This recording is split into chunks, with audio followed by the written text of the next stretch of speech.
Okay. Well, thank you. Again, this is Central Iowa Collie Club putting on a seminar called Best Practices, A Breeder's Perspective on July 26, 2025. Our panelists are Deborah Falk, Carrie Lenhart, Nancy McDonald, Linda Tefelski, and Roxann Heit. Appreciate all of you joining us. I can't see Linda. She's right next to Nancy. Linda, scoot over. Oh, I see her fingers and her eye. There she is. So we send out kind of an outline of what we're doing.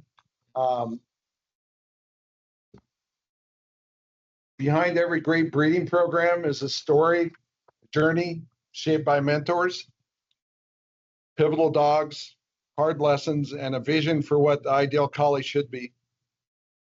This segment is about digging into those stories, understanding the why behind the choices, and learning how experienced breeders define and stay true to their goals, even as breed evolves. We'll start by getting to know each of the panelists a little better. Then we'll explore the dog's decisions and dreams that have shaped the program, and maybe yours too. So somebody's got to start, so I'm going to choose Carrie, if that's all right. Okay, thanks. So what we want to do is the personal bios. So I'd love for each of you, as it's your turn, to briefly introduce yourself and your name, but a little not just your name, but a little background, how long you've been in collies, how'd you get started, what has kept you passionate about the breed? All right. Well, thank you, first of all, to the Iowa Collie Club. I think this is a great opportunity. So I am Carrie Lenhart, formerly Marcia Keller's daughter, because I went by that for many, many years. And I'm not ashamed of that in any way, shape, or form. So Marcus Collies now is on its 79th year, registered with the AKC. I have not been there for all of those, but a good portion of those. And I don't want to say how many years. But let's just say I'm retired and I've been in it the whole time. So that should tell you something. So obviously I got started because it's kind of in my blood. I was raised among some great collies, some hardships, some wonderful times, a lot of wonderful people. And I think really what keeps me passionate about the breed, first of all, the breed itself, it's just wonderful to live with, but really it is the people in collies. I think the more you get out and you sometimes interact with people in other breeds, we have the best breed. And along with that best breed, it has some great people too. So those really re-energize me, keep me passionate. And, on the days when you think, I can't do this anymore, I've been doing it over 50 years, can I continue? You have a great conversation with somebody, or if somebody else does something great and you go, oh, I want to do that too. So I think that helps, that definitely keeps the little spark in you. I've often said, my mother said, learn something new every day. That was her goal through her entire lifetime. And I think these people that we're on with today, we can all learn something new today. And that's what I'm looking forward to. Great. Thank you. Let's see, who would like to go second? Roxann? Sure. I'm Roxann Heit, Timeless Collies. I've had collies for about, 36 years now. Ditto to everything Carrie said. Her mom and dad were probably my biggest mentors. Carrie's kind of like a sister. I have that same passion. I haven't been actively breeding probably for the last 5 years. I would like to again, but I just haven't found the dog or the bitch that I want to purchase to begin with. So that's kind of my story, because ditto everything Carrie said. Is she the mean sister, or? She's the nice sister. She's the nice sister. She's the nice sister. I can hear Carrie laugh in a room and know she's there. Looks like we lost Nancy. So Uh-oh, she bailed on us. she got nothing. Disappeared. Deb, how about you, dear? Surely, I can talk. Anyway, I'm Debbie Falk, and I'm Aurealis Collies, the founder of Aurealis Collies, but that also comprises my 3 daughters, of course. And it's been almost 50 years that we have been established. And I got started as a kid, as a child. I would spend my summers in South Dakota with my grandparents, and they had a collie on their farm.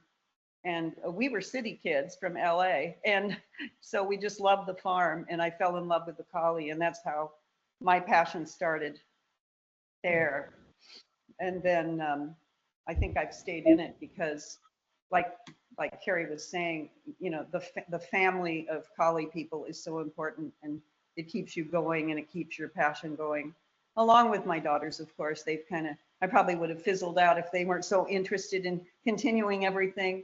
But anyway, so I had my first collie when I was an adolescent, and she was a white collie, not of any exceptional breeding or anything, but she did come from Mary Oaks Collies, if anybody remembers the old kennel in California, Mary Oaks. And then I don't know if it was fate or chance, but my dad, he was a dog lover and animal lover, growing up on a farm in South Dakota, and so he found an ad in his the company newsletter, and there were collie puppies for sale. And I think it was chance or fate, but it was Alan and Helene Forthall of Shoreham Collies. And we went over, I know, it's amazing. I mean, how would you fall into that? And Shoreham Collies, and we went over and sat on their lawn, I remember, for like hours talking to them. And they let me take a sable bitch, and the breeding was sired by the Gladiator out of Champion Shoreham Desdemona, who was a really beautiful bitch, really elegant and very pretty, and went really, really well with Buster, now that you think back on that. But anyway, so I took her, and then I'll talk a lot, so sorry. I took Debbie, did her you up have to any Washington. pictures? Huh? Sorry, I was just going to interrupt really Say that quick, again? Debbie. Did you have any pictures you wanted me to share while you were telling this part? Yes, I'll get to that point. Okay, just let me know. I don't have a picture of Mariposa. My first collie that I showed was Champion Aurealis Mariposa O. Shoreham. And I have to say that Helene was the one that pushed me to show her.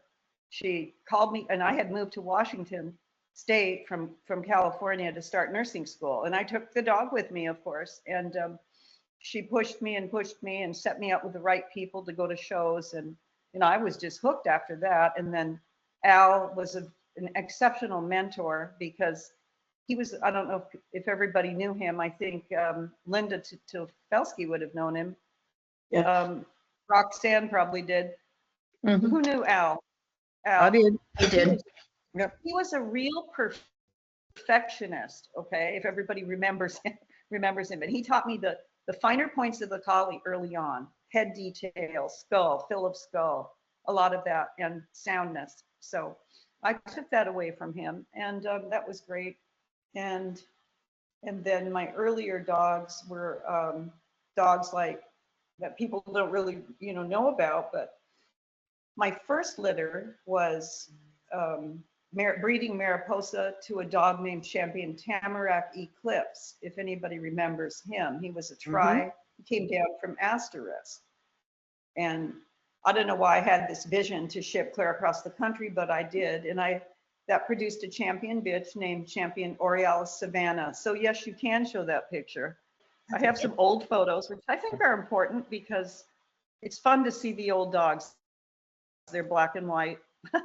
That was Savannah, and she was my second champion, I guess. And but the look in the expression and the face and the leanness of head is still present in our dogs today, which is interesting.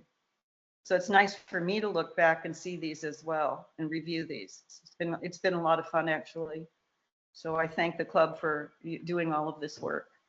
And is she still in your pedigrees? She is. Everything leads back to all this. Yeah, it's amazing. And so then simultaneously while I was doing this, I of course had a gladiator daughter. So I was infatuated with Buster. And so I was in constant contact with John Buddy. And he guided me and he taught me an awful lot about expression, roundness of muzzle, body balance and curves. That's what he just is an amazing person. Took me under his wing as well. And the subsequent breeding that I did was I leased Highview Life of the Party, Motley, who Nancy McDonald had also had at her home, and bred her to champion Tartside the Inheritor. And I couldn't find any pictures of the Inheritor, but that produced champion Aurealis Skylarking, a dog that I showed at the 1979 CCFA, and he went reserve. And he was a very good dog. It's not a great picture of him, but he was, similar to type that we have now as well. And he went on to be best in the West for 2 years in 1980. And he was multi-best in specialty show and a champion producer and a group winner. And that's when it was the working group. So it was really difficult. So that's how I got started. That's the beginning. And the passion has never really stopped. It's always been really important to me to attend CCFAs. And I've made every effort to go. Like I think I've gone every year and missed a few. And there was a time when my 3 daughters were young, and I didn't really show for about 5 years, but I did retain the line of bitches that I had through the years. And I can talk more about that later when we talk about pedigrees and things, but that's my story. And our breeding philosophy is basically we all strive, and I'm speaking for Marette, Lauren, and Juliana too.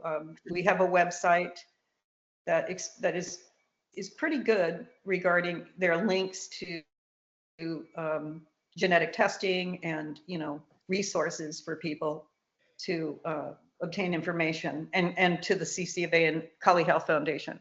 But anyway, as preservation breeders, we strive for excellence. We love to mentor new people. And, I think it's the endeavor of searching out that beauty in the collie. There's never anything perfect. There's such a thing as perfection, but you can sure try, right? That's right. So anyway, that's our story. And this particular painting was done by, gosh, my mind's a blank now. I know she's such a great artist. You know who it was. Nancy, don't you know? Cindy Alvarado, yeah. Cindy Alvarado, yes, such a gracious person. Anyway, she did this, and the 3 dogs were the result of a phenotypical breeding, and we'll talk about that. We can talk about that later. Yeah. It was an outcross, but it was phenotypically similar, and it produced these 3 dogs, 2 of which went best opposite at the national, and the other one, Endeavor, was unbeatable on the West Coast, basically top winning. But they've all passed now, but they were our very special dogs. We really love them. So anyway, thank you for the start. thank you. Let's give Nancy a shot here. Okay, well, I was always like horse crazy when I was a kid, and Daddy got tired of paying for that. So he made a compromise. So for my 16th birthday, I lived in Alabama, and we went down to a pet shop, and they got me a beautiful sable bitch. I loved her. She was a great dog. And I think I was 16, so that's like 1950s.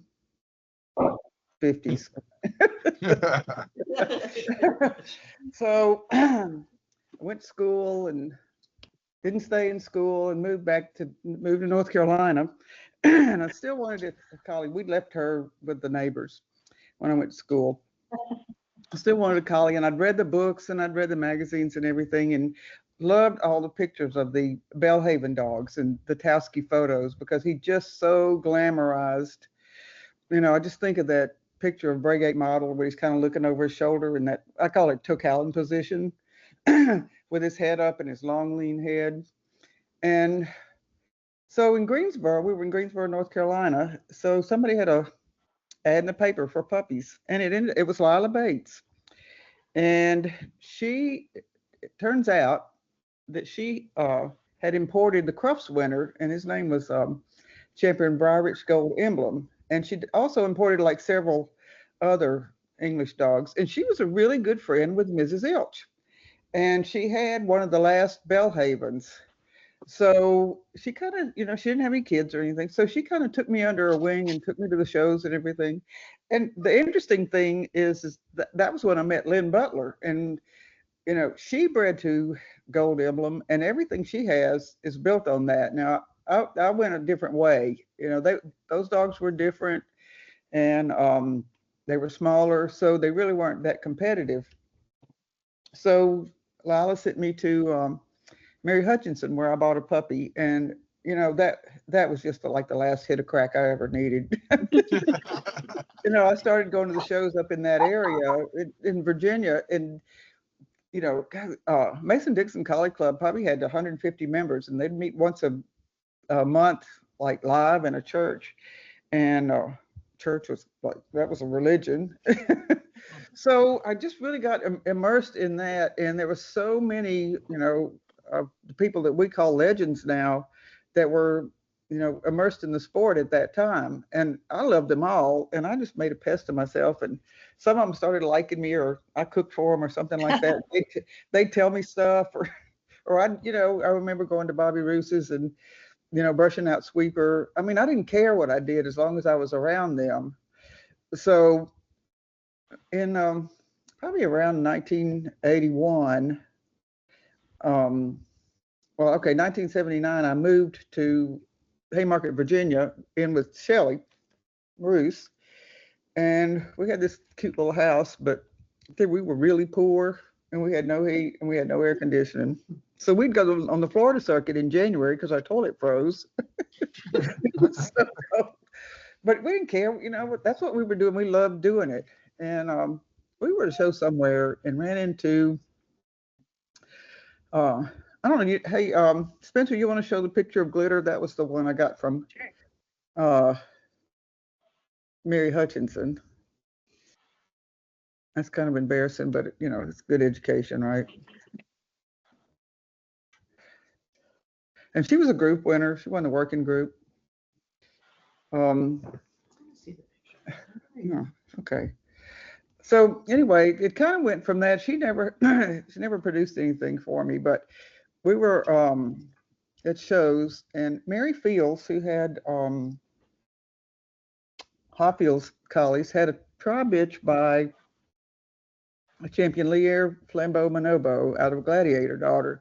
And I'd never seen a bitch like that. She had this beautiful long head that just, it felt so smooth. It's just like the walls of this kitchen. And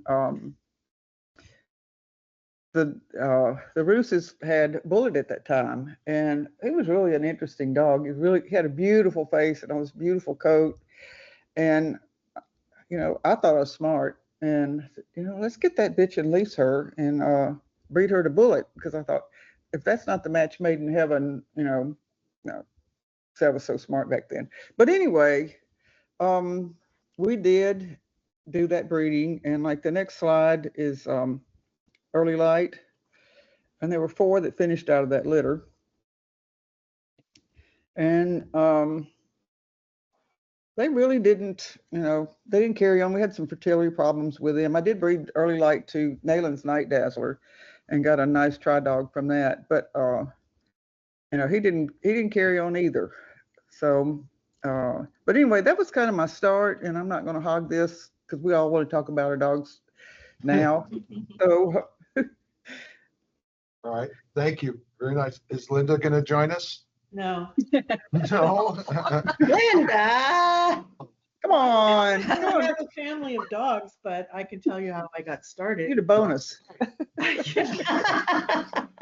Um, my mom always, when she was growing up, her dad always used to take her to the dog show once a year in San Francisco. So when we finally, I was a Navy brat, but when we finally settled back in the States in Northern California, my mom would take me to the annual All Breed. And we'd go in the afternoon and we'd watch all the groups to Best in Show. And it was so exciting. So when I moved out on my own, I went to the show by myself and I was watching the collie ring because I liked Lassie. And this lady came up to me and said, "Oh, you have a collie?" And I said, "Oh, no, I could never afford a purebred collie." She said, "Well, if you'll drive to Fresno, which was like 2 hours away, I'll give you one." Okay, when can I come? So I drove down there, and obviously she was not a reputable breeder. And these puppies were just all running loose, and I just picked one, but she gave me a flyer for a puppy match. And so I at the time lived in a stable, a house in the middle of a horse stable, and there were 4-H kids around. So I asked them if they would go to the match with me and show my little 8-week-old, puppy, or I don't know how old he was, 12 weeks. I don't know how old he was by then. But anyway, and so I met Bob and Glenda Kelly there. And that's how I started meeting people and going to all breeds. And I quickly realized when I went to my first all breed and Ed Selman was judging and there was a major entry, and I looked in the ring and realized that my dog was not a show dog. And so then I just started hanging around, and I bought a Honest Abe puppy from somebody in San Diego that didn't turn out. And then I got connected with Jan Grillo of Sunkissed Collies, and I fell in love with her litter mates, a blue dog and a blue bitch. The first specialty, Carrie's heard this story before, but the first specialty I went to, Marcia was judging, but I remember Terry Parker was judging this blue bitch called Sunkissed Sweet Honesty that Jan had bred. And she took her off the table and said, "How do you think she looks?" And I remember my jaw hitting the ground. She was the most beautiful thing I'd ever seen. And Marcia, of course, put her up. And so Jan was going to repeat the breeding. So I was going to get a puppy. And then, of course, she didn't have puppies. And Jan gave me a Sable Merle bitch. And this is in the late 70s. A Sable Merle bitch that she was growing out that was by the blue dog, Sunkissed Singing the Blues. And so she was and we co-owned her. And so the Sable Merle issue has been around for a long time. She didn't have blue eye or anything. She was just very pale sable. I put one major on her.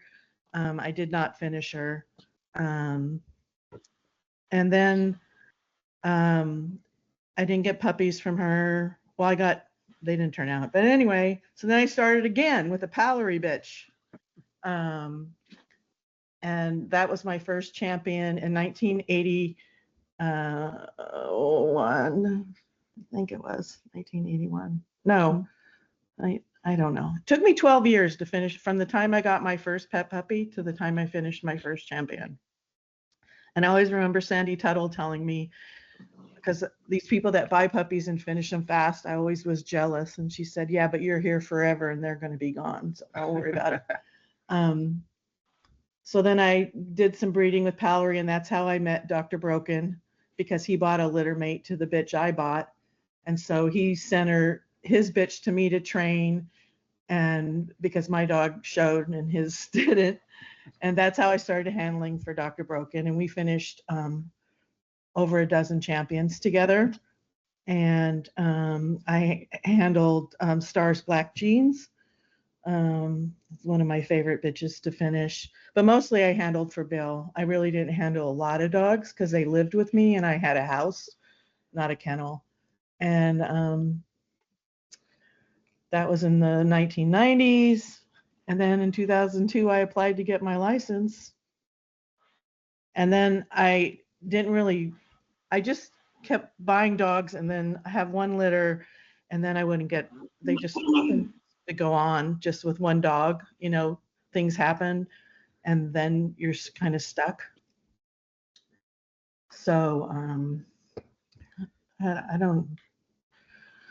So then I had a litter in 2009, and I wasn't going to have any more litters. And then in 2023, I decided to breed again, because when I retired, I moved to Tennessee. I had one dog, and she was from my last litter, and we were going to travel the world, and I wasn't going to get any more puppies. But then, of course, you see something and you have to have that. Now I have a mom and 2 babies, and so I have 3. But another thing that I was very important to me becoming a judge, I think, is I worked for Tom and Naomi Cohen at 4 national specialties, and basically brushed and chalked. That was my job. And what was so awesome about that was I saw puppies one year, and then the next year they would come back a year later. And then, so I got to see different families because they handled so many different dogs, beautiful dogs, and get my hands on them. When you're sitting there from 6 in the morning till midnight every day, brushing and chalking, you really get to go over and watch and look and touch. And I don't think I would have ever thought I could judge without that 4 years of experience of going over so many different lines: Clarion, Star, Executive, Venesee. What was the lady from Canada? Oh, Pebblebrook. Pebblebrook. I got to groom Pebblebrook's Twin Creeks Affair. She was my project the first year I worked for them. And I mean, just wonderful, beautiful dogs that I've gotten the opportunity. But what's kept me going, I think, is the people. This is my family. And Collie people, I think, are very supportive and very open and very loving, like the dogs. Great. Thank you. Mm-hmm. Most of you mentioned your mentors. If you didn't, please do so now, if you would. And any advice that you learned along the way that sticks out to you still to this day that you'd like to share? Let's start with Roxann. My mentors, well, I started out with my sister, but she really didn't know a lot, but we were learning together. And then I think I always really was drawn to dogs with a pretty expression, even though I didn't understand the breed at that time. And my first meeting with Marcia and Ron Keller was at the Virginia National, and Piper and Showtime. What was Johnny. his actual? Huh? Johnny. Yeah, I started to say Johnny. I'm like, was that right? They had both made the cut to go back in for Best of Variety. I was clueless what that even meant back then. I just remember I would sit up in the stands, and every time I saw a dog that I kind of liked, I would run all the way down to where the dog was in the ring and look at it. And then I would go back and cross that one off of my list in my catalog. When I went down and looked at Piper, I'm like, oh my gosh, he's so pretty. And he had made the cut. Marcia had put him on the table, and I walked up to her and asked her if I could talk to her about her dog. And she's like, no, I can't talk to anybody right now. I'm getting ready to go back in the ring. And she turns around and yells at Ron, quit talking and get over here. And so I never got to talk to her again about him, but I knew that's who I wanted to breed my bitch to. So that's kind of my beginning and how I met her, and she mentored me. And along the way, at every national, I met other people, and the people is what keeps you coming. And learning, you're always learning. No one ever knows everything. You're always learning. So that's kind of how I started. And I would say everybody that I've learned, that I've talked to along the way in some way or another mentored me, because I learned something from them. Perfect. So a piece of advice that you still hold to. You never know it. You never know it all. Who told you that? Always be open to learning, and the people who think they know it all, probably stay away from them. That's a question if you got it. All right. How about Deb? You want to answer those questions? Mentors and piece of advice? Mentors. Yes. Well, funny story. I met Janine Walker Keith when I was young, in my teens, and I also had Siberian Huskies. Okay, a couple of them, and I finished 3. And I remember, well, she's the one that taught me dog shows 101 and dog care 101. I mean, she was a master at conditioning dogs. But the funny story is, my dogs were companions, so we would go to dog shows together, and I would just let my dog loose in a field and call it back because it had recall, right? I mean, this is how novice I was, and so she, you know, of course, screamed at me and told me, you don't ever do that.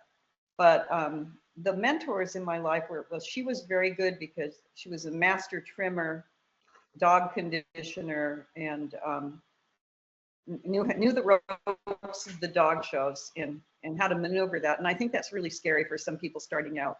I really do. I think that some of the new people we're mentoring, or they just don't know how to approach all that, and they're intimidated. So she really helped me with that. And then of course the Forthals, John Buddy had a high bar. If you knew him really well, he wouldn't pay attention to a dog you had at all. Like, he'd walk by and not even pay attention. But if you did do something right, he would point it out. And that's a kind of a form of teaching, I guess. When they do that, they ignore the bad behavior and reward the good behavior. But he taught me a lot about the curve, the roundness and the curves of the dogs, and the roundness of muzzle. But there's so many people. I mean, like Roxann was saying, you learn something every day. You learn something at every dog show. Mm-hmm. You learn something from every conversation that you have with someone, and it could be a brand new person that you're mentoring that could teach you something. So anyway, also the people that I was in contact with at that time in the beginning and now, Helga Kane. Helga Kane was like a drill sergeant. Her dogs were like soldiers. She had Terry Parker as the handler of some of them, but she handled some of her own. And I had gone to her home many times to be mentored by her. And she showed me head trims and structure and showmanship and staging. Really, she was a master at that. And then I used to stand behind Steve Barger for hours. I was a little kid standing behind him for hours watching him trim hocks. And he was a master trimmer. I just stood there and didn't speak. I was scared to. And so, he was great. Tom Cohen, also learned a lot from him and all the dogs. And he would let me come and go over the dogs at the setup too, and presentation and grooming. But I think the breeder that impressed me the most in the beginning, my first CC of A was, I think it was 1977, I believe, where Champion Ginjor's Indelibly Blue won the national. Does anybody remember the year? 76, 77? Anyway, 76. George was, huh? 76. Nobody? 76, yes. He was so impressive to me in the ring. I mean, just by watching him, you would learn a lot. And we later became really good friends, actually, and a lot of communication and a lot of mentoring. So he was impressive. Bits of advice, I don't know, there's so many. Don't throw the baby out with the bathwater is one of them. You meet you reach a medical issue in a dog, or genetic issue, and you work around it. And that was the days of when a lot of the Tartanside dogs were PRA carriers, and we had to work around that, and we had to test breed dogs. That was a very challenging era. And now we've worked our way well out of that PRA situation. But anyway, a lot of things do come up. Another saying that John would say is go back to the well. And I think he meant, I always wondered what that meant, but he meant the genetic well. So I Great. guess that's all I can think of at this Thank point. you. Nancy? Yeah. Oh God, I'm sitting here listening to this and I was like, oh, I didn't think about that person. I mean, it's everybody. Same. I mean, George Horn, he was an idol. And I remember the first time I saw him, and it was at Collie Club of Southern Ohio, when that show was so big they had to have 2 judges and 2 rings. And the snow was up to my knees, and he was out walking hair on a loose lead. So on no lead, Debbie. So that was okay. If George Horton did it, he could do it. Yeah, But it exactly. was like seeing a movie star, right? I mean, I felt Wasn't the it? same. He was, I mean, it really I'm not was. interrupting. He was just so impressive, wasn't he? He was so magnetic, and I'm sure that's why he was so Yes. successful, because he did the dogs right and everything, and he was like kind of on going out when I was coming in, so I didn't experience it very much, but he was very inspirational as a competitor, and there just wasn't anything. He just didn't leave anything on the floor. He came to win. And, it showed. And, it was very inspiring. But I guess my first mentor was Mary Hutchinson. But that way I got to know Joyce Avery. I got to know like the Reddings in Pittsburgh. And that's kind of how I got to know John, who has really probably been my biggest influence, John Buddy. And, I would spend, when I lived in Virginia, seems like I'd spend 2 or 3 weekends a month up there, because there was always so many shows and everything. So there was just that immersion. I mean, it wasn't like anything planned or anything, but every time you'd sit around, you'd get some kind of little gem, and you could see the dogs, and he'd be raising puppies and stuff. And, we'd put a chair out there and look at them and say, well, do you see that on that? Or, I don't know what that's going to do. And some of them would go through some really weird stages. And I would be like, what is he keeping that for? And it's like, who are you to question that? But, then he'd read my mind, and he'd go like, I think that, that's probably going to be okay. Or, that was going to have to go down the road. So I've been so lucky to be immersed with people that just let me in their circle, because, it's, these seminars and things are great, but it's nothing like having a hostage for a weekend. I remember like when Marcia Keller decided that she would breed to my dog, and it was like, I might as well just die now, because this is the holy grail. And she came down and spent 4 days here, and we walked around the property, and I had just moved here. So we were kind of walking around in the woods, and we were looking for plants and stuff. And it's like, you learn something, just like she says, you want to learn something new every day. And I kind of connect everything in this world to something about the dogs in one way or another. Like it's an art expression, or teaching myself to notice some little nuance or something. So everything around, even like you look at a tree, and there's the shapes of the leaves are different. And, it's just, I learned observation skills from these people. And I think it's like the most valuable thing. And like people that are good at picking puppies, like Rita Stanzik was the best puppy picker. I mean, she could pick them at 3 or 4 weeks, and she would be right. And it's like, oh my gosh, how did she do that? I remember seeing puppies there, and she had a litter, and you know what? They were all the same. They were all clones. And she was like saying, that one's a pet, and that one is a show dog. And I was like, well, I'll take the pet. And the show dog ended up going reserve at the National. But she was, she just had an eye, and it's like, all right, I want to know, like, how is her brain built that she recognizes so quickly and so early, like these growth patterns in puppies. So she doesn't make mistakes. She doesn't spend a lot of money and time investing in dogs that aren't going to propel her forward. So, I think that's one of the best skills. Picking puppies, choosing sires and breeding partners, that's important, but you figure there's a billion sperm going in there and you get 5 or 6 of them.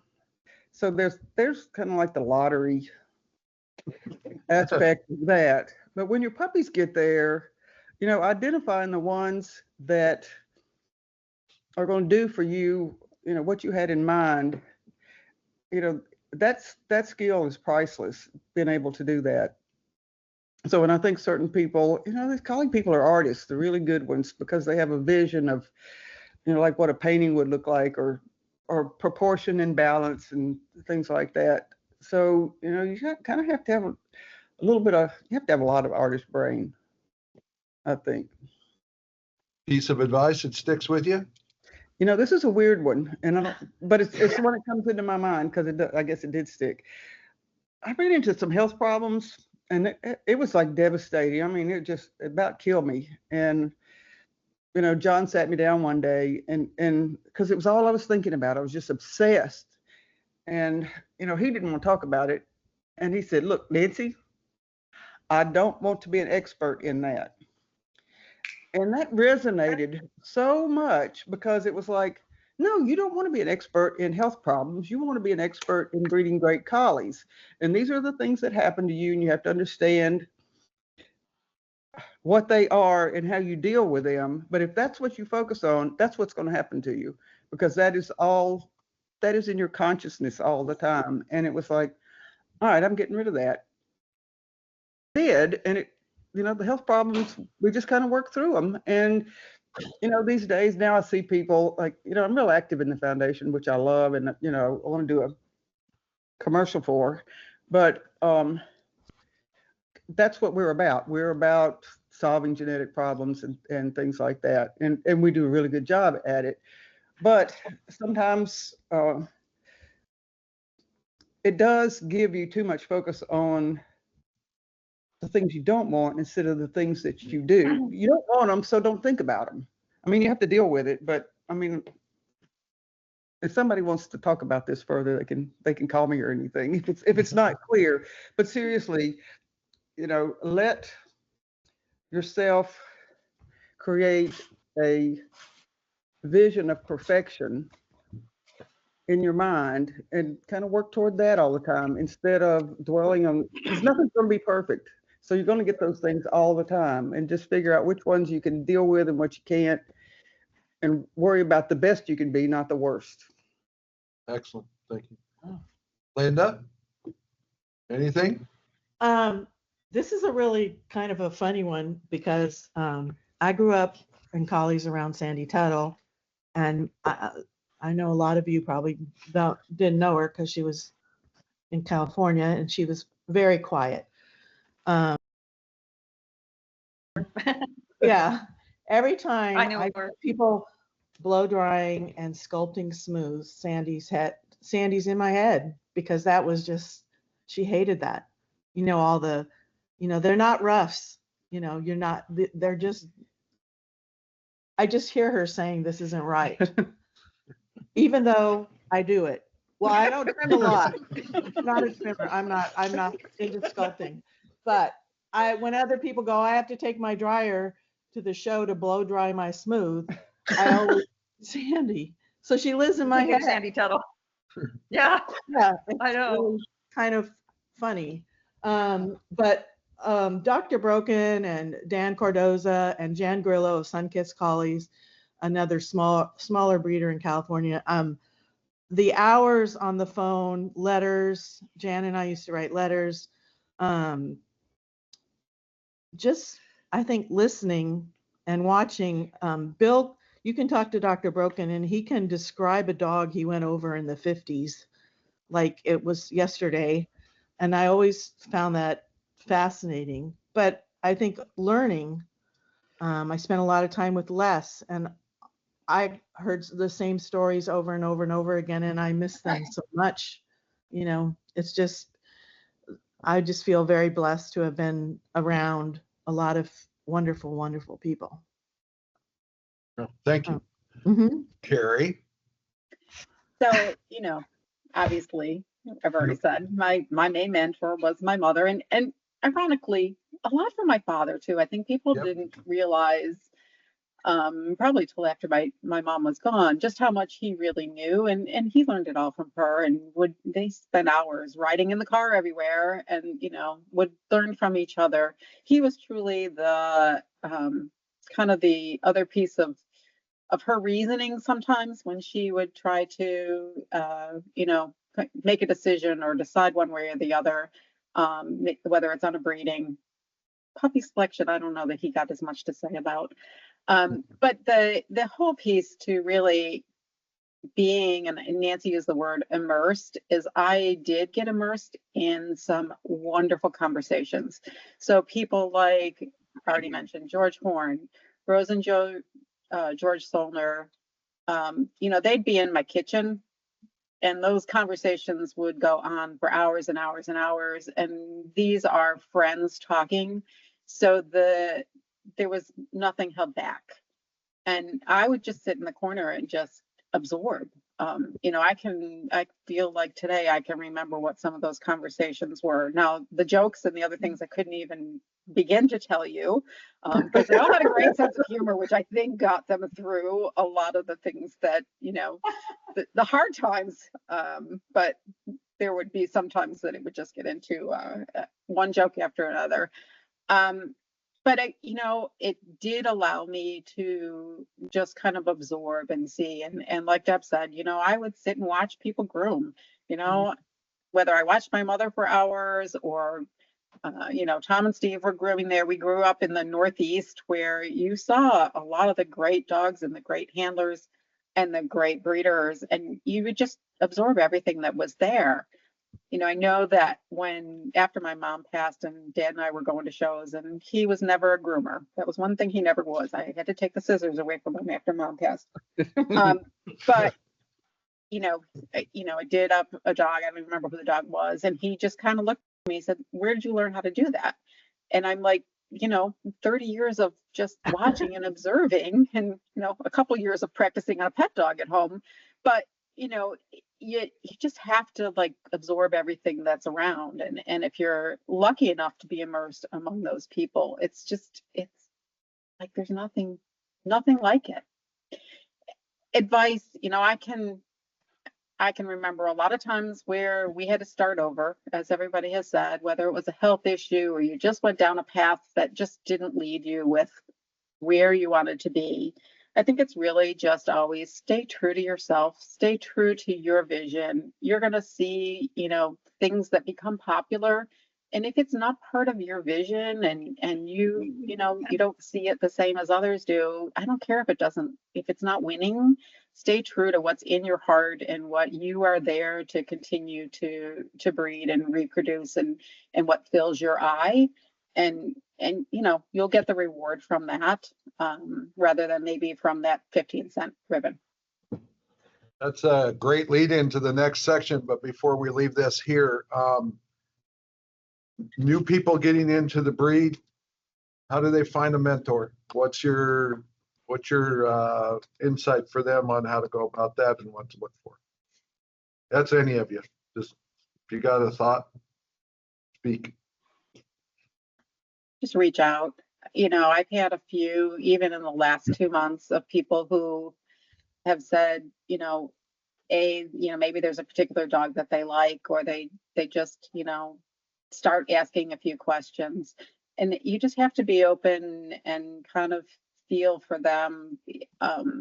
I always say the biggest thing for me is I want them to come visit. I want them to see the dogs. I want them to react to the dogs. What are their thoughts? If they have a dog, that they're thinking about breeding, let's discuss. You tell me what you think the virtues are. I'll help you through that process. But, and they need to have their own vision.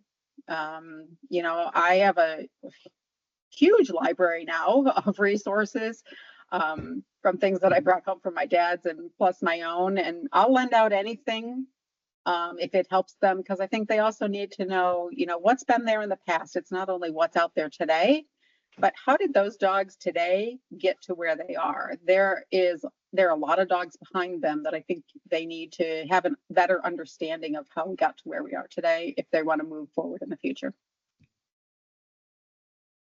Anybody else on advice for newcomers and finding a mentor? If I could have, if I could like develop a skill, it would be identifying the people that would be vulnerable to loving our sport the way we do. And it's like, I cannot tell. I have so beautiful puppies to people that says, I want a show dog. I got money. I want to go to the shows with you and everything. And they never followed through. But I have sold pets to the Pretties. Their little kids were like 3 and 5 or something like that. And, Brenda Walker got a pet, and then she ended up campaigning Fiero, and, Mark and Tammy Hardy. You can't, I don't know how y'all tell. I mean, it'd be a good question. I mean, if you can identify somehow, it's what happened to us, right? You go to a show and there's something that it inhabits your body. And I'd love to find those vulnerable people because, I love them. And, and it's like you spend a lot of time mentoring people, and there's people that you want them to want it harder. And I guess I've learned that you can't want it for them if they don't want it for themselves. And if they do want it, you better get out of the way, because, they will come to you. They will also find other resources. They'll be, they'll study, they'll read books, they'll go to shows, and they will do what we did and like gather, wisdom from a lot of different places. And I just don't know how to identify those people. And, and I think we need to look real hard for them right now because, we keep saying that the sport is receding.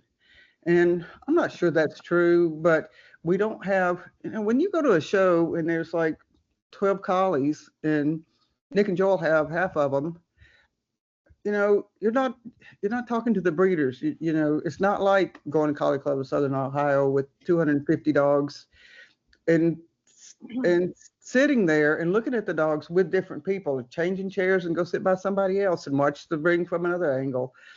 And that's what we miss. I just hate that there's so many shows because it dilutes the competition.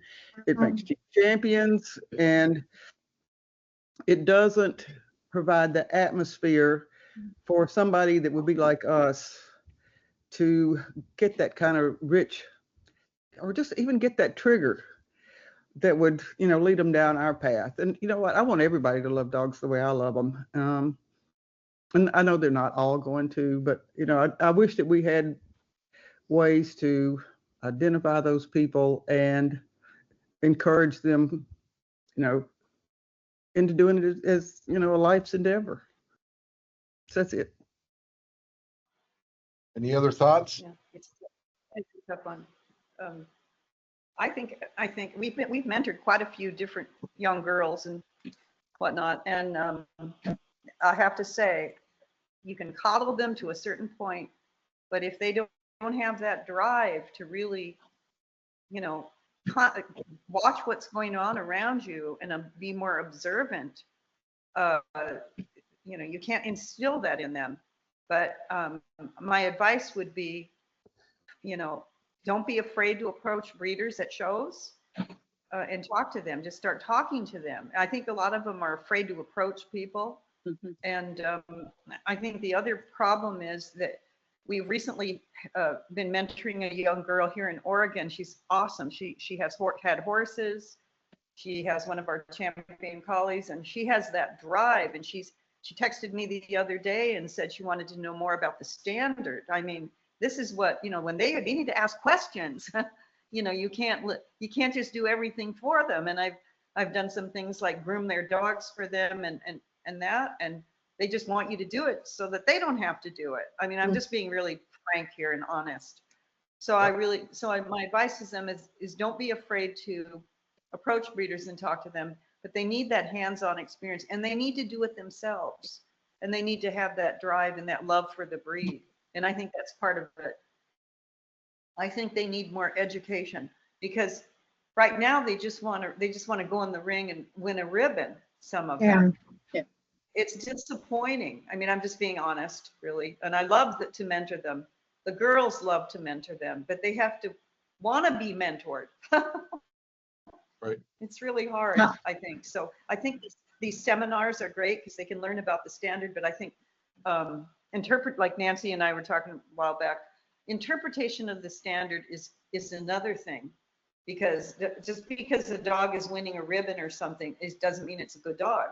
And they need to understand that. And then, the ringside mentoring at the CC of A has been really good. And I'm sure all of us have done it, ringside mentoring, sitting there and helping people. But they don't even come, you say something to try to guide them and they don't even reply. So that's a little frustrating. It's like they don't believe what you're saying. But then on the other hand, there are a lot of them that are learning their way. And it takes time, I know. Yep. It takes time. But that's my advice to them, is just learn as much as you can, read as much as you can. It's not about winning a ribbon. It's about caring for your dog and presenting your dog to your best ability. And this gal that we're working with now, I mean, she's taking even the champion bitch to the handling classes every week, and she's really putting in the effort. It's amazing. I'm so excited to have somebody like that is willing to, that has that passion. You have to have the passion to want to learn. So anyway, that's my perspective. Yeah. Roxann, did you have anything to add there?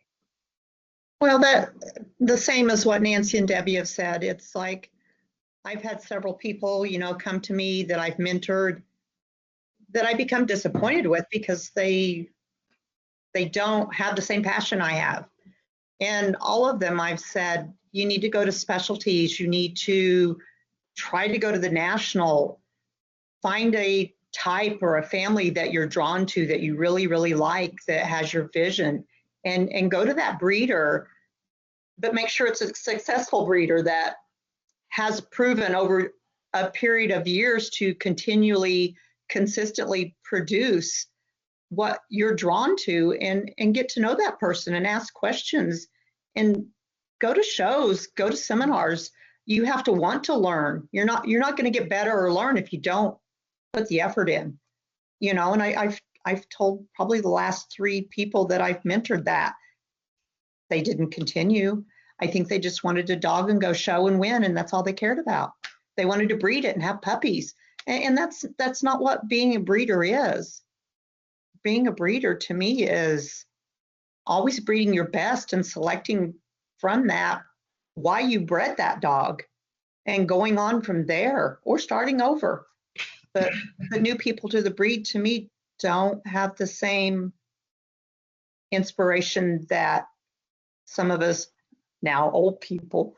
I classify myself as old now.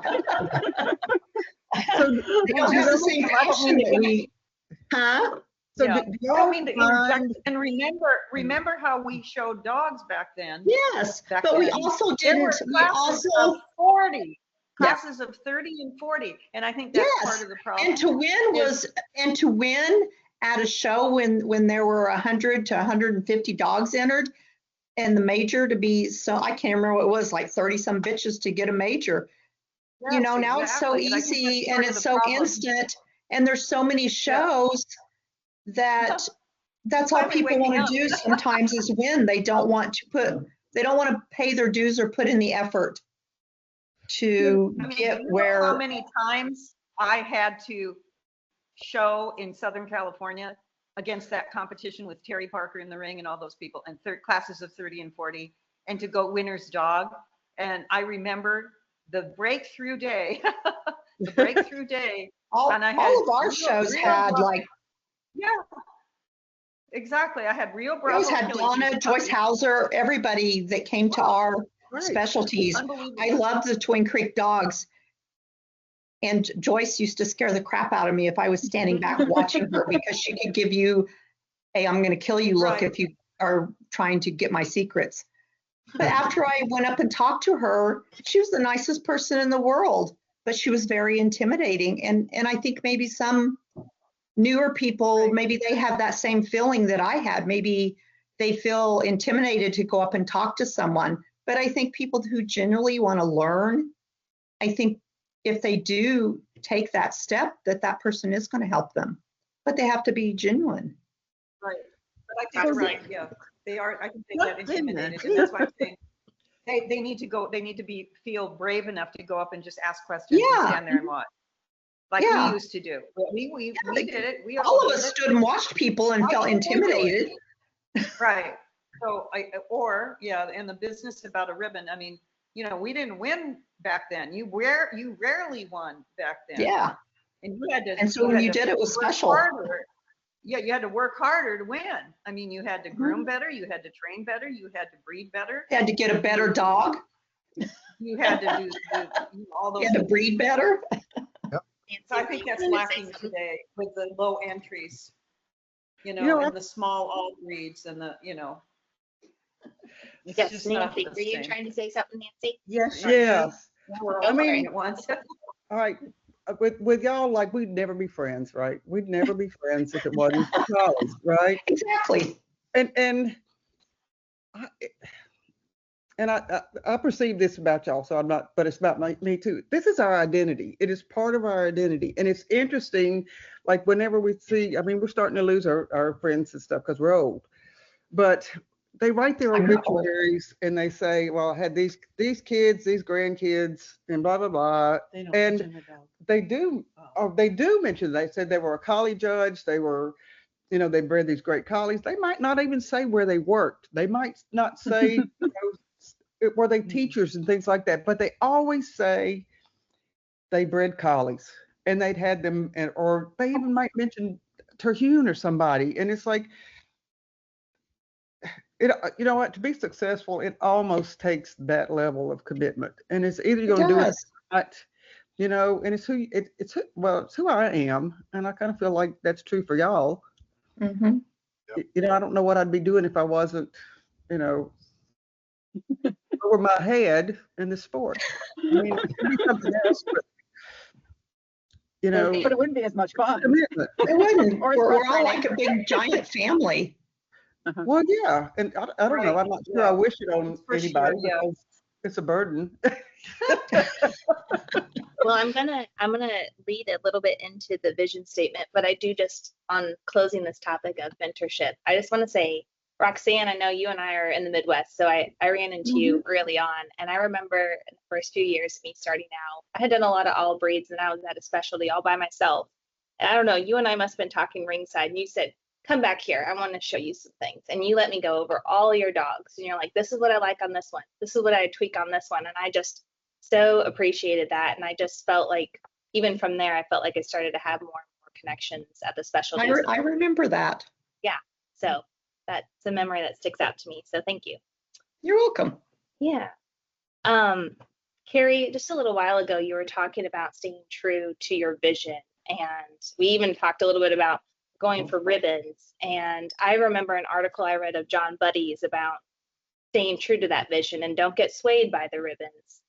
So I've been thinking a lot about your vision statement for your breeding program and what that might look like. And I didn't know if you all had maybe a vision statement that you have held true with, or maybe it's even changed over time, or if you had anything you would like to share there. Spencer, can you pull up my Sure. PowerPoint? And there's like kind of about halfway down or something, there's a page of try bitches.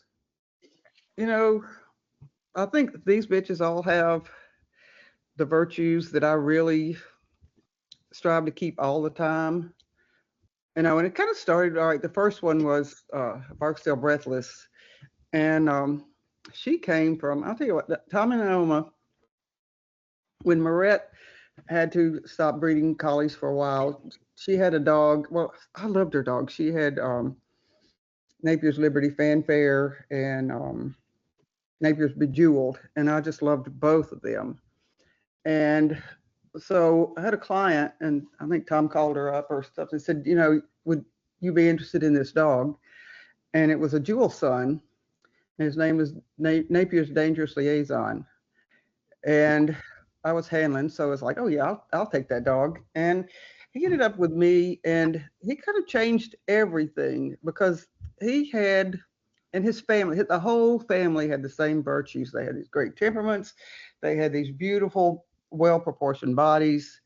And anyway, so this first bitch is his daughter, and I brought her to Tartanside Preview, and hold on a second. Oh yeah, and got Barksdale Blush from that. And the second bitch is her daughter.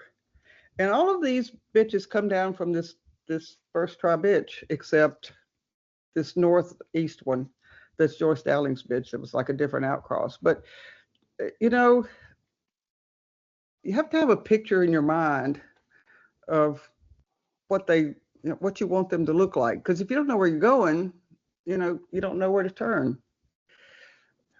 But a lot of them, ended up being, really good producers and really important, in the family I have today, like particularly Simpatico, because she was Body Double's mother, and Body Double was Anthony's mother, champion Barksdale Laren liaison, and Simpatico was also the dam of beneficiary and Barksdale Belleville's Beauregard. So they, they were very consistent in their, in what they produced, and they still are. And these, they keep coming down. Now this Tartanside Sophistication, that was Bowen's grandmother. So you can see, like, choosing to use Bowen, we bred Body Double to Bowen, and that's how we got Anthony. But you can see, like, she's like the same type. I mean, the phenotypes are very, very similar. So you just breed type to type. Mm-hmm. So Yes, I agree. Yeah. let somebody else go. Well, I think that, well, we have a website and it states it much better than I can, but our breeding program is, of course, a family affair. And so sometimes we all agree, sometimes we don't agree, and sometimes we disagree. So it can sometimes be complicated making breeding decisions, and it can be complicated. But I think overall, you just have, our thoughts are, you have to be dedicated to be a preservation breeder, and protect the hallmark virtues of our breed. But you also have to have, like Nancy was saying, that vision in your mind of what a perfect collie is to you, or in your mind. And I think that came from John Buddy. But the pursuit of beauty and nothing is perfection, but you can certainly try. And we try to strive for that. I think our main thing is that we breed for is expression, probably at the top, elegance, and soundness of body and mind. Those things are very important to us as breeders here, as far as a mission statement. Yeah. Beautiful. Carrie, Let me see if I can share successfully. So, I pulled up some that, to me, and as Deb said, expression is really important. I have always said, I look down the end of my lead. I don't care what anybody else thinks. I want what I see to be part of my vision as I look down that lead, or as I look in my backyard. These are across just some examples of what's pleasing to my eye, whether it's eye shape, which is really important, size, set, that planes of head that you can just kind of see. And, so many of these to me just smile back at me. And I think that to me is the heart of the collie. So this has to be there. This is a given. Our business cards for all of the 79 years say tops in type and temperament. And temperament is also very important to me. It's, you know, you need it to be in the show ring. You need it to be able to live with them on a day-to-day basis. And that, you know, is ultimately what's kept Marnus collies have the same customers for over 50 years who generation to generation come back and say, I only want a Marnus collie. So I have to keep that in mind and continue to keep that in breeding. But, you know, these faces are the faces, even though these are more current faces, these are the faces that I grew up with. And so it's embedded in my mind. And as I continue to, you know, do the breedings and make puppy selection, I want to have that Lucky Strike look back at me again. And so I'm constantly striving with the different, somewhat different bloodlines to get to that same look in the next generation and the next generation. And it's not easy, but oh, come on, that's what makes it fun, you know?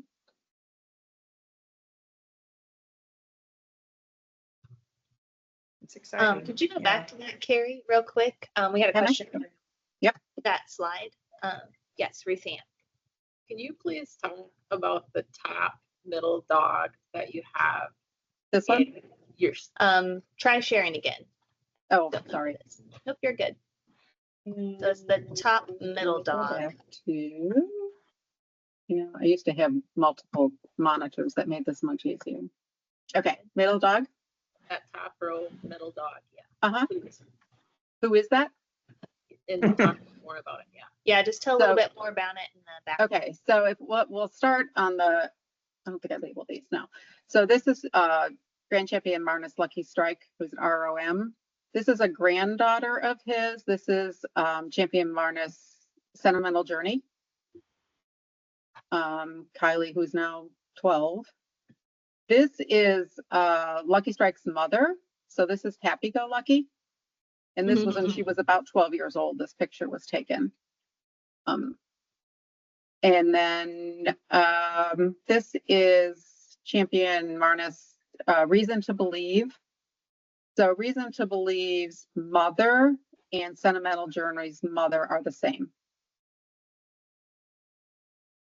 And then we'll talk more about this is Grand Champion Bronze Marnus Storyteller, who's my current show dog. When we talk about pedigrees, kind of talk about how we got here.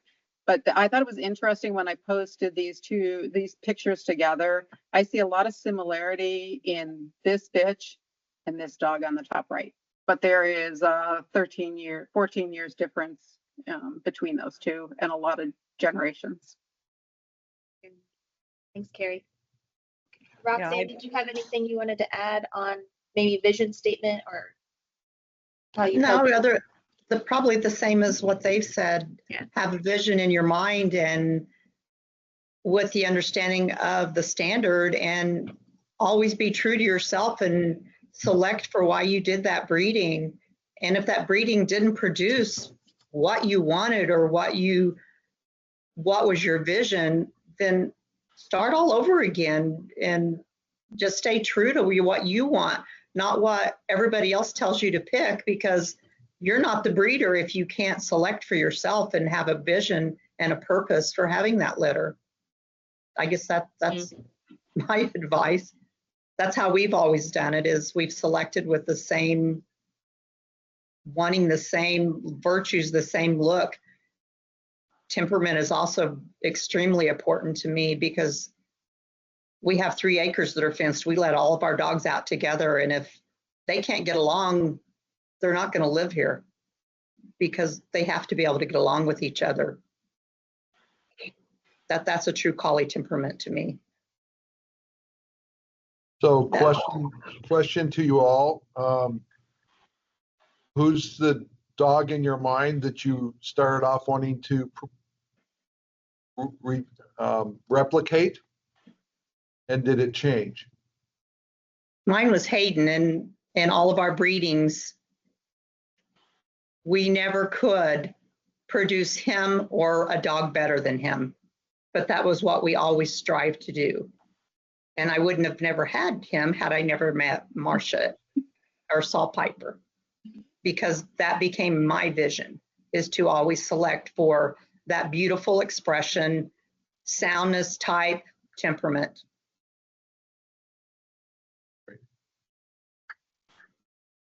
You know what? It's evolved a lot, because I remember the first ones were like the Tefelski photos of the Belhaven dogs, because they were just so regal. And then those were like different times. You know, they emphasized different things in the standard. They were taller. They didn't have the bone. They didn't have the coat. You know, they were kind of square, but they still had, you know, they had that, I hate this word, look of eagles, but they did kind of have that magnetism that drew you to them. But then, you know, you start going like, oh, I hate those little skinny hawks. And you see dogs with like coats that fit them, and their croups are round, and their rear angulation, you know, that you like those beautiful curves where those hocks and stifles are well bent, and there's a roundness about them with this refined little head that sticks out with these beautiful planes. And you know, every time you see a dog that's an example of that, it refines, you know, your vision. And I remember, well, I still think this. It's like if you never touched Mocha's head, and that was Shoreham Triumph Timeless. If you never touched her head, you have not experienced, you know, as much. You can't have appreciation for what that skull and cheeks are can feel like. So Could it's look like. right. I mean, it's the best I ever saw or felt. So you need to elevate the best that you know. I mean, you don't know what you don't know till you know it. So, and that was, you know, an aha moment for me is like, I didn't know they could be that good. I did not know that the standard could be applied to that level of good. And, you know, and there's still others like, you know, like Seelow's Grand Applause and Star's Blue Jeans. Oh, there's like thousands of them. But, you know, those are the ones that, you know, really inspired and taught me just how good can be. That's all. Deborah? As far as, yeah, some dogs that were very inspirational. I would say Champion Tartanside, the Critics' Choice, and Tartanside Preview, who was not a champion, but he was a very good producer. They were very beautiful dogs to me. They had the expression and the flat zygomatic bones, cleanness, lightness of head and muzzle, but the round muzzle to go with it. I'm not going to brag about Kaysen, but I love his cleanness of head and expression. And so that's an example of that we've tried to strive for years, and to retain in our breeding program. And the roundness of muzzle, which all goes together. And so this shows, it's not a very, you have to really look at it up close, but Deborah was one of my favorite dogs. I loved him. He had a gorgeous expression and beautiful round muzzle and lip line. And then Coldplay down on the left, a lot of people I don't think actually had their hands on that dog's head, but it was about as close to perfection, kind of like Mocha, just very clean, lean, light, fill of skull, no depth. And something I think is really important. These are just some of our top producer ROMs. And of course you have little Brocade down there, who was the dam of 7 champions, Tartanside Brocade, champion Tartanside Brocade. And she was a Bowen daughter, which I think a lot of people didn't know. And she produced those 3 beautiful champions for us. And I think that was probably one of the most impressive breedings we ever did. But all inspired from Critics' Choice and Preview. And recently we did a breeding. We bred to a Mila's dog, Champion Mila's walked the line, and we have a litter. And then doing some research doing this, I was looking at Preview again. It's amazing how that dog resembles Preview. So just think about that for a minute. champion Mila's Walk the Line and Preview are very similar in phenotype. So it's interesting.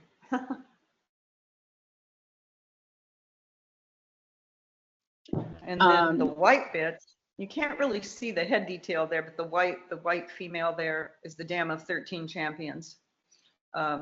Kendall, she's 10, and she has been an amazing producer. She has beautiful head detail to this day, beautiful planes of head and cleanness and lightness of head. And she's an amazing girl and has lots of beautiful offspring. Very proud of her. That's Juliana's dog.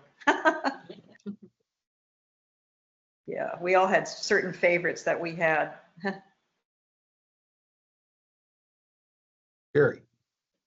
Nancy said one of the dogs that took my breath away, I remember, was Mocha. I think it was in Virginia Beach. I just remember looking over in a spotlight and I just went, wow. And like Nancy, I just, I want to go put my hands on her. Going back before that, I can remember being at George Horn's and going there probably for breeding, and him bringing Jaden's Breeze along out of the back kennel, totally ungroomed, totally untrimmed. And I just fell in love with so many pieces of him. There was just, you just wanted to look and see what else is there. And, again, I've seen pictures of him when he's groomed up and he looks presented beautiful. This was just out of the back kennel, and you just wanted to like hug him and go, oh my God, how do I get more of this? This is something that I want. And I think that's kind of what your goal is, to find something that takes your breath away. Nancy said something earlier, and I wanted to see if I can find it. Something that I saw posted, of course, on Facebook this week that I thought maybe rang a bell for me. Because we have all been exposed to some of these great dogs, and we were talking about, newer people coming in. When you're not exposed to excellence, you'll think that mediocrity is amazing. Yeah, I think And that's we where have we're to at get now. beyond that hurdle, because that is where we are right Yes. now. I think We that's have where to we are, figure yeah. out how we expose more people to truly amazing, and why is it amazing? Exactly. I think that was part of my draw to collies in the beginning, was getting to see so many of those amazing dogs, not even knowing who they were at that time until later on, when you actually start learning and then going back, it's like, oh my God, that's why I love that dog. I remember the first time I saw Tartan Side to Cinnamon Elijah. Oh my God, he was so beautiful, Yes, just another standing one, there. He didn't move great, but he was so beautiful standing No. there. I remember Beautiful Janine head. flying him into several specialties when I was first beginning, and I was always in awe watching him in the ring, or just standing there looking at him. Wasn't brave enough to go ask if I could touch him. Linda, Yeah, anything? that would have been. You're on mute. There you go. Oh. The first time I saw Black Hawk, my first national was in '79. Watching Debbie go best of breed, handle the best of breed dog. But what I remember from that national was Hawk. They brought Hawk out, and he was probably 12, Black Hawk of Kazan, and he still gave you goosebumps, the presence and the dog. And I was very lucky to live in California when Mocha was being campaigned. I got to handle her twice, unbelievably, because that didn't happen very often. I think the dogs, they're still it's rarer and rarer that you look and get goosebumps, but those are the dogs that you keep in your mind as what you want. Like, that's the collie. That is the collie. For me, most of them have been girls. Probably for most of us. Yeah. Yeah. Okay, great. Which is So kind of, I don't know. we're about to end this session. Does anybody in the group have questions for anybody? Would you, I'm gonna let the panelists decide. Do you want to take the short break of 15 minutes or do you want to take the lunch break of 35, 40? I don't care. I'm okay with short break. All right, let's do a 15-minute break. Don't leave the thing, but you can turn off your cameras and microphones, and then we'll be back in 15 minutes. Okay, Okay. sounds good. Thank you. Uh-huh. Thank you.